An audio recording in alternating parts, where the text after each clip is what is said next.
கிறிஸ்துவுக்குள் பிரியமான சகோதர சகோதரிகளே, ஆண்டவரும் நமது உலக இரட்சகருமாய் இருக்கிற இயேசு கிறிஸ்துவின் ஈடு இணையற்ற நாமத்தில் உங்கள் யாவருக்கும் அன்பின் நல்வாழ்த்துக்களை தெரிவித்துக் கொள்கிறேன். நீங்கள் யாவரும் கிறிஸ்துவுக்குள் நலமாக இருக்கிறீர்கள் என்று விசுவாசிக்கின்றேன். உங்களுடைய ஜெபத்திற்கும் ஆதரவிற்கும் நான் மிக்க நன்றி சொல்ல கடமைப்பட்டிருக்கிறேன். கடந்த சில தினங்களாக தியானித்ததான வேத பகுதியிலிருந்து ஒரு சில குறிப்பிட்ட முக்கியமான ஆவிக்குரிய சத்தியங்களை உங்களோடு கூட பகிர்ந்து கொள்ள வேண்டும் என்று கிறிஸ்துவுக்குள் வாஞ்சித்தேன். தேவன் கொடுத்ததான அருமையான வாய்ப்பிற்காக நான் அவருக்கு நன்றி செலுத்துகிறேன். 2 ராஜாக்களின் புஸ்தகம் அதனுடைய 4வது அதிகாரத்திலே வருகிறதான காரியங்களை உங்களோடு கூட பகிர்ந்து கொள்ள ஆசைப்படுகிறேன். அங்கே ஒரு 3 நபர்களுக்கு இடையே நடக்கிறதான உரையாடுகளை பார்க்க முடிகிறது. முதலாவது எலிசா, தேவனுடைய தீர்க்கதரிசி. 2வதாக சுனேமியால். 3வதாக கேயாசி, அதாவது எலிசாவினுடைய வேலைக்காரன். இந்த 3 பேருக்கும் இடையே நடக்கிறதான உரையாடல் மற்றும் அங்கே நடக்கிறதான சம்பவத்திலிருந்து அநேக காரியங்களை கற்றுக்கொள்ள முடியும். மிக குறிப்பாக கேயாசுடைய வாழ்க்கைக்கும் சுனேமியோட வாழ்க்கைக்கும் இடையே இருக்கிறதான வேறுபாடுகள். 2 பேருமே எலிசா தீர்க்கதரிசியை நன்கு அறிந்தவர்கள். அவர் மூலமாக கடவுளுடைய போதனையை நன்கு கேட்கிறவர்கள், அவரோடு நெருங்கி இருக்கிறவர்கள். ஆனால் அது எப்படி 2 பேருடைய வாழ்க்கையிலும் ஒரு தாக்கத்தை ஏற்படுத்தினது என்பதை உங்களோடு கூட பகிர்ந்து கொள்ள ஆசைப்படுகிறேன். யார் இந்த சுனேமியால்? சுனேமியால் என்பது அவளுடைய பெயரா? இல்லை. சுனேமியால் என்பது அவளுக்கு கொடுக்கப்பட்டதான ஒரு பட்ட பெயர். அதாவது சுனேம் என்கிறதான கிராமத்தை சேர்ந்தபடியினாலே அவளை சுனேமியால் என்று இங்கே தேவனுடைய வார்த்தை நமக்கு தெரிவிக்கிறது. அவளுடைய உண்மையான பெயர் என்னவென்று நமக்கு என்ன செய்யவில்லை, வேதம் காண்பிக்கவில்லை, அதை மறைத்து விடுகிறது. சரி, இவள் ஒரு கணம்பொருந்திய ஒரு ஸ்திரியாக இருந்தால், அதாவது நல்ல வசதி உள்ள ஒரு குடும்பத்தை சேர்ந்தவளாக இருந்தால், இவள் ஆண்டவருக்கு பயப்படுகிற ஸ்திரீ. எப்படி தெரியும்? தீர்க்கதரிசியை கனப்படுத்துகிறதிலிருந்து அறிந்து கொள்ள முடிகிறது. தேவனுடைய வார்த்தைக்கு கீழ்ப்படுகிறதான ஸ்திரீ. எப்படி தெரிகிறது? தேவனுடைய ஊழியக்காரருக்கு அவள் செய்ததான அந்த ஈகை பண்பு, அதாவது விருந்தோம்பல். எப்பொழுதெல்லாம் தேவனுடைய மனுஷனாகிய எலிசா அந்த சுனேம் கிராமத்தை கடந்து செல்கிறாரோ அப்பொழுதெல்லாம் அவரை தன்னுடைய வீட்டிலே உணவு அருந்தும்படி வருந்தை கேட்டுக்கொள்வது அவருடைய வழக்கமாக இருந்தது. அவருடைய வேண்டுதலுக்கு இணங்க தீர்க்கதரிசியாகிய எலிசா எப்பொழுதெல்லாம் அந்த இடத்தை கடந்து செல்கிறாரோ அப்பொழுதெல்லாம் சுனேமியால் வீட்டில் போய் உணவருந்து விட்டு செல்வது வழக்கம். எலிசாவுடைய வாழ்க்கையை கவனித்ததான அந்த சுனேமியால் தன்னுடைய கணவரிடத்திலே ஒரு வேண்டுதல் வைக்கிறார். நம்முடைய வீட்டுக்கு வந்து போகிற இந்த தேவனுடைய மனுஷன் ஒரு பரிசுத்தவான் காண்கிறேன். அதனால் நம்முடைய வீட்டில் மெத்தையில் அவருக்கென்று ஒரு சின்ன அறை வீட்டை கட்ட வேண்டும் என்று சொல்லி விண்ணப்பம் செய்கிறார். அவருடைய கணவனும் அதற்கு ஒப்புதல் கொடுக்கிறான். இந்த சுனேமியாருடைய வீட்டு மாடியில் ஒரு சின்ன ஒரு அறை கட்டப்படுகிறது. அங்கே ஒரு கட்டில், ஒரு மேஜை, ஒரு நாற்காலி, விளக்கு, இந்த பொருட்கள் வைக்கப்படுகிறது. அதாவது ஒரு நபர் டெம்பரவரியாக தங்குவதற்கு என்ன தேவையோ அந்த வசதியெல்லாம் செய்து கொடுத்து அங்கே வைக்கிறதை பார்க்க முடிகிறது. கர்த்தருடைய தாசனாகிய தீர்க்கதரிசியாகிய எலிசா இப்பொழுது அவருடைய வீட்டிலே தங்க ஆரம்பித்து விட்டார். ஒரு நாள் அவர் தன்னுடைய கட்டில் இருக்கும் பொழுது அவர் யோசிக்கிறார், இந்த சுனேமியால் சகல சலக்கரணையோடும் நம்மை நன்றாக கவனித்துக் கொள்கிறாள்.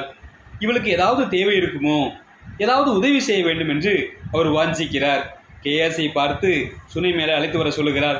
சுனேமியால் வந்து நிற்கும் பொழுது அவளிடத்திலே அவர் கேட்கிறார், நான் உனக்காக என்ன செய்ய வேண்டும்? ராஜாவிடத்தில் கேட்க வேண்டுமா? உனக்காக நான் ஏதாவது சேனாதிபதியத்தில் பேச வேண்டுமா? நீ சொல் என்று அவர் கேட்கிறார். நம்மளாக இருந்தால் உடனடியாக கிடைச்சது பாருங்க, ஆஃப், ஆண்டவர் கொடுக்குற, ஆண்டவர் கூரை பிடிச்சிட்டு கொடுப்பார் அப்படின்னு சொல்லிட்டு நம்ம என்ன செஞ்சிருவோம், பெரிய லிஸ்ட்டை ரெடி பண்ணிடுவோம். இதெல்லாம் என்னுடைய பிரச்சனையாக இருக்குங்க, இதை எப்படியாவது என்ன செஞ்சு ராஜாட்ட பேசி தீர்த்து வச்சிருங்கன்னு சொல்லுவோம். ஆனால் சுனேமியால் சொன்ன பதில் என்னுடைய வாழ்க்கையில் ஒரு தாக்கத்தை ஏற்படுத்தினது. இப்படி ஒரு பதில் சொல்லி இதுவரை நான் யாரையும் பார்த்ததில்லை. மனதிலிருந்து சொல்லுகிறேன், மிக ஆச்சரியமான பதிலாக இருந்தது சுனேமியால் கொடுத்தான பதில். 2 ராஜாக்கள் புஸ்தகம் 4வது அதிகாரம் அதனுடைய 13வது வசனத்தினுடைய கடைசி பகுதி அவள் சொல்லுகிறாள். அதற்கு அவள், என் ஜனத்தின் நடுவே நான் சுகமாய் குடியிருக்கிறேன் என்றாள். என் ஜனத்தின் நடுவே நான் சுகமாய் குடியிருக்கிறேன், அதாவது எனக்கு எந்த விதமான குறைவும் இல்லை, நான் நன்றாக இருக்கிறேன் என்று அவள் பேசுகிறதை பார்க்க முடிகிறது. ஆச்சரியமாக இருக்கிறது. எப்படி இவளால் சொல்ல முடிந்தது? ராஜா வரைக்கு நல்ல தொடர்பு இருக்கிறது தீர்க்கதரிசியாகி எலிசாவுக்கு. நல்ல ஒரு வாய்ப்பு பயன்படுத்தி கொண்டு தன்னுடைய காரியங்களை சாதித்திருக்கலாம். ஆனால் அவள் அப்படி நினைக்கவில்லை. நான் என் ஜனத்தின் நடுவே சுகமாய் குடியிருக்கிறேன், நான் நன்றாக இருக்கிறேன், நான் சந்தோஷமாக இருக்கிறேன் என்று சொன்னாலே இது நம்மை கன்னத்தில் அறைந்தது போல இருந்தது. எனக்கு அன்பான தேவனுடைய பிள்ளைகளே, இதுதான் போதும் என்கிற மனதுடனே கூடிய தெய்வ பக்தி. அதுதான் மிகுந்த ஆதாயம் என்று அப்போஸ்தலனாகிய பவுல் சொல்லுகிறார். இதுதான் போதும் என்கிறதான மனதுடனே கூடிய தெய்வ பக்தி. என்றைக்கு நாம் இருக்கிற சூழலிலே போதும், எனக்கு இது போதும் என்று மனரம்யத்தை நாம் கற்றுக்கொள்கிறோமோ, மனரம்யத்தோடு வாழ பழகி கொள்கிறோமோ, அன்றைக்கு நம்முடைய வாழ்க்கையிலே சந்தோஷம் தொடங்குகிறது. உங்களுடைய வாழ்க்கையில் சந்தோஷம் தொடங்க வேண்டுமா? உங்களுடைய வாழ்க்கையிலே சமாதானம் தொடங்க வேண்டுமா? போதும் இருக்கிற சூழலிலே, ஆண்டவரால் கொடுக்கப்பட்ட சூழலிலே, ஆண்டவரால் கொடுக்கப்பட்ட குடும்ப சூழ்நிலையிலே, ஆண்டவரால் கொடுக்கப்பட்டதான ஊழிய சூழலிலே, ஆண்டவரால் கொடுக்கப்பட்டதான வேலை சூழலிலே எனக்கு எல்லாம் போதும் என்று சொல்லி என்றைக்கு நாம் சொல்லுகிறோமோ, அன்றைக்கு சந்தோஷம் அளவில்லாமல் பெருக்கெடுத்து ஓடும். நீங்கள் வேணால் ட்ரை பண்ணி பாருங்கள். இது சுனாமியோடைய வாழ்க்கையிலேருந்து கற்றுக்கொள்கிறோம்.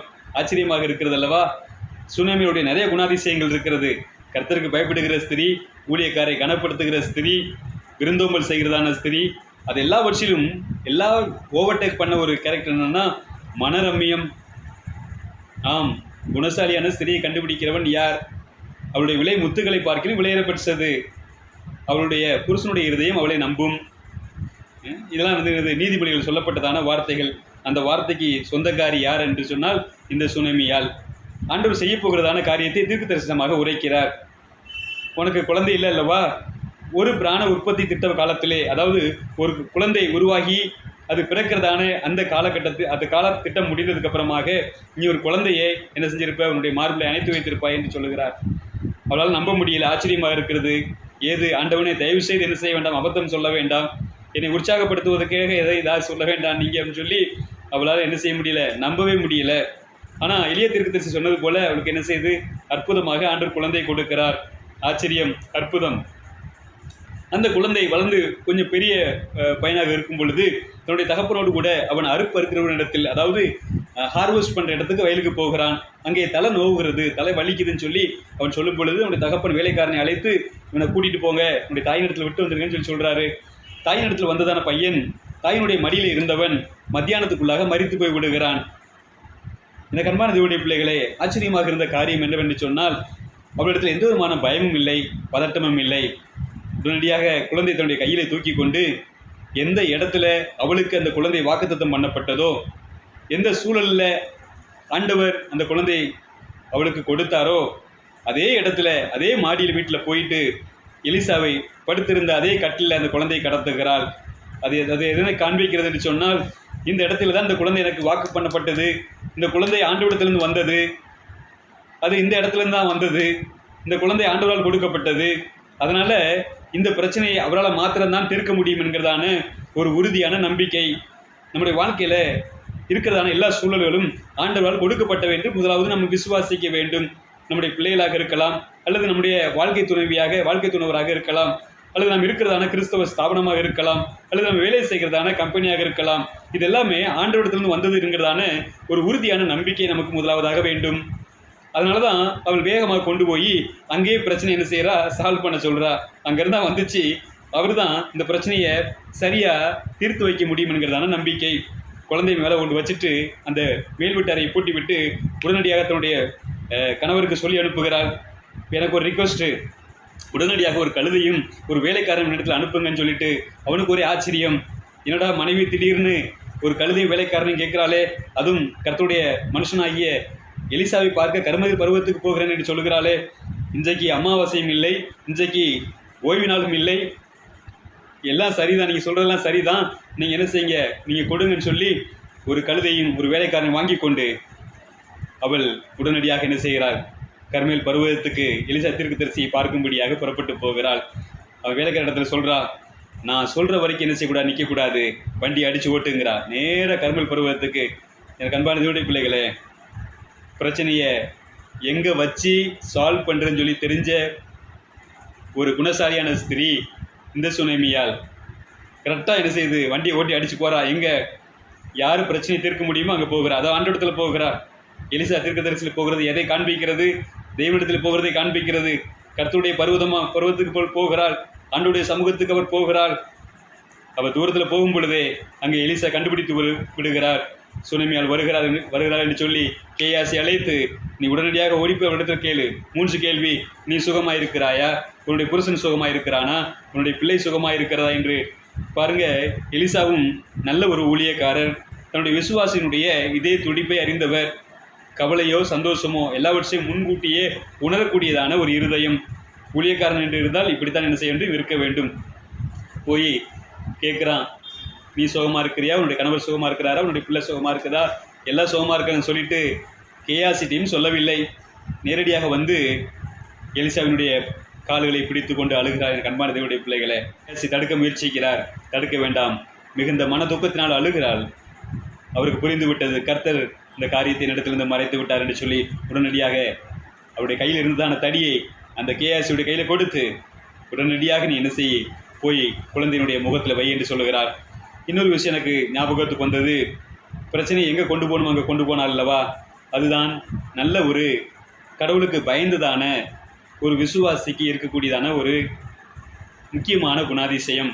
கழுகும் பாம்பும் சண்டை போடும் பொழுது கழுகு பெரும்பாலும் பாம்பை என்ன செய்யாதான், தரையில் வச்சு அதை கூட மோதாதான், அதை கொண்டு போக வேண்டிய இடத்துக்கு கொண்டு போகுமா. அதாவது பாம்பை கொத்தி மேலே கொண்டு போகுமா. மேலே உயரமாக கொண்டு போகும்பொழுது அங்கே ஆக்சிஜனுடைய லெவல் கம்மியாக இருக்கிறதுனால பாம்பு சுவாசிக்க கஷ்டப்படுமா. அதே போல் தரையில் பாம்புடைய ஸ்ட்ரென்த்து அதிகமாக இருக்குமா. கழுகுடைய ஸ்ட்ரென்த்து எங்கே அதிகமாக இருக்குமானா மேலே உயரமாக பறக்கும் பொழுது. அதனால் அந்த பாம்பினுடைய பலவீனத்தை நன்கு அறிந்ததான கழுகு கொண்டு போக வேண்டிய இடத்துக்கு கொண்டு போய் அங்கே வைத்து அதை அடித்து கொள்ளுகிறதை பார்க்க முடிகிறது. அதுக்கப்புறமா பூமியிலே போட்டுவிட்டு அதை என்ன செய்யுமா, கொத்தி சாப்பிடுமா. எனக்கு அன்பான தேவனுடைய பிள்ளைகளே, நம்முடைய பலம் எங்கு தெரியுமா, முழங்காலிலே. சாத்தானுடைய பலவீனம் எங்கு தெரியுமா, நம்முடைய முழங்கால் தான். அவனை ஜெயிக்க வேண்டுமா, நம்முடைய வாழ்க்கையில் இருக்கிற பிரச்சனைகளுக்கு நாம் சரியான முறையில் அதை சந்திக்க, அதை நாம் ஜெயிக்க வேண்டுமா, அப்படியானால் நாம் போகிறதான இடம் தேவனுடைய சமூகம். எப்படி, முழங்காலின் மூலமாக அதை அறிந்திருந்தால் சுனேமியால்.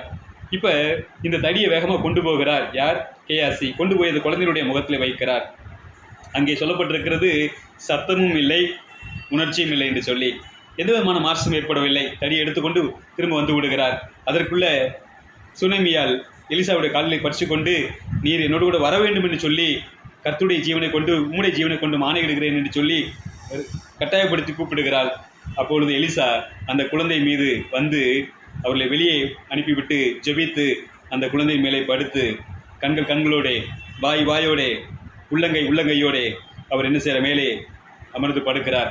மறுபடியும் எந்திக்கிறார், மறுபடியும் நடக்கிறார், ஜெபிக்கிறார், மறுபடியும் குழந்தை மீது அவர் என்ன செய்கிறார், படுக்கிறார். எனக்கு ரொம்ப ஆச்சரியமாக இருந்த விஷயம் அங்கே சொல்லப்பட்டிருக்கிறது, குழந்தையினுடைய உடல் அனல் கொண்டது.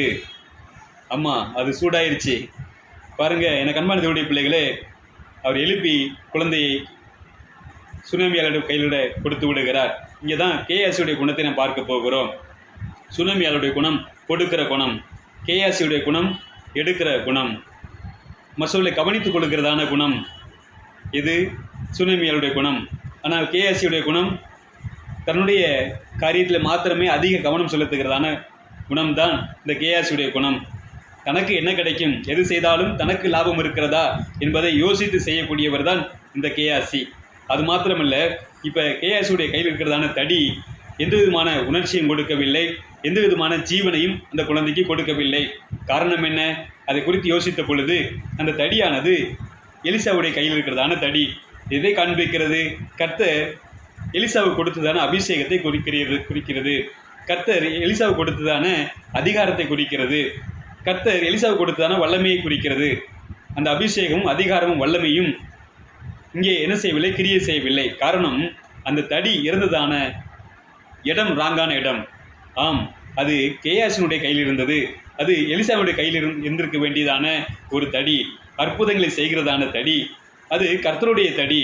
ஆனால் தவறான நபரிடம் இருந்தது நிமித்தமாக அங்கு அற்புதத்தை செய்ய முடியவில்லை. எனக்கு அன்பான தேவனுடைய பிள்ளைகளே, அநேக நேரங்களிலே அநேகருடைய கைகளில் கொடுக்கப்பட்டது அதிகாரங்கள், அநேகருடைய கையில் கொடுக்கப்பட்டதான பொறுப்புகள், அவர்களுடைய இருதயம் சரியில்லாததினாலே, கர்த்தரோடு கூட செம்மையாக இராததினாலே, பொருளாசையினாலே, உலக ஆசையினாலே, பெருமையினாலே அல்லது புகழ்ச்சியினாலே நிரம்பி இருக்கிற நிமித்தமாக அவர்களால் எந்த விதமான மாற்றத்தையும் ஏற்படுத்த முடியவில்லை. மற்றவருடைய வாழ்க்கையிலே ஒரு தாக்கத்தை ஏற்படுத்த முடியவில்லை. மற்றவருடைய வாழ்க்கையிலே ஜீவனை கொண்டு வர முடியவில்லை. காரணம், அவர்களுக்குள்ளே உலகம் இருக்கிறது. இன்றைக்கும் அநேகர் வெவ்வேறு பொறுப்புகளில் இருக்கிறாங்க, பதவிகளில் இருக்கிறாங்க. அது திருச்சபை சம்பந்தப்பட்டதாக இருக்கலாம், அல்லது கிறிஸ்தவ ஸ்தாபனங்கள் சம்பந்தப்பட்டதாக இருக்கலாம். அவருடைய கரங்களிலே பொறுப்புகள் கொடுக்கப்பட்டிருக்கிறது, அதிகாரங்கள் கொடுக்கப்பட்டிருக்கிறது, வல்லமை கொடுக்கப்பட்டிருக்கிறது. ஆனால் அது செயலற்றதாக இருக்கிறது. அது எந்த விதமான தாக்கத்தையும் ஏற்படுத்தாததாக இருக்கிறது. வெறும் டம்மி பீஸாக இருக்கிறது. காரணம் அவருடைய இருதயம். காரணம் நம்முடைய இருதயம் பொருளாசையினாலும், நம்முடைய இருதயம் உலக இச்சைகளினாலும், உலகத்தில் இருக்கிறதான பாவ பிடியிலே சிக்கி தவிர்த்து கொண்டிருப்பதினாலே நாமே அடிமையாக இருக்கும் பொழுது, பாவத்திற்கு அடிமையாக இருக்கும் பொழுது நாம் எப்படி மற்றவர்களுக்கு விடுதலையை அறிவிக்க முடியும்? நாம் எப்படி மற்றவர்கள் விடுதலையாக்குவதற்கு நாம் உதவியாக இருக்க முடியும்? எனக்கு அன்பான தேவனுடைய பிள்ளைகளே, இந்த கேயாசுடைய இருதயம் முழுவதும் நிறைந்திருந்தது அந்த பொருளாசையாகிய விக்கிரக ஆராதனை. அதனால் எந்த விதமான தாக்கத்தையும் ஏற்படுத்தவில்லை. அவன் எவ்வளவோ முயற்சித்தும் கூட ஒன்றும் நடக்கவில்லை.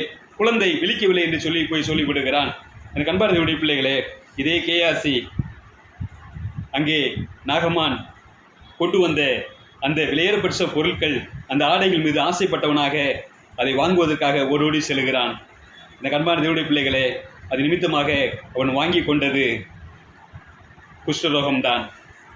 எலிசாவுக்கு அடுத்த இடத்துல இருக்க வேண்டியதான கேயாசி மிகப்பெரிய தீர்க்கதரிசியாக, கர்த்தருடைய தாசனாகிய தேவனுடைய மனுஷன் என்கிறதான பெயரை பெற்றுக்கொள்ள வேண்டியதான கேயாசி அவன் ரோகியாகி அவனுடைய குடும்பத்தையும் அது பாதிக்கிறது, அவனுடைய சந்ததியும் அது பாதிக்கிறது.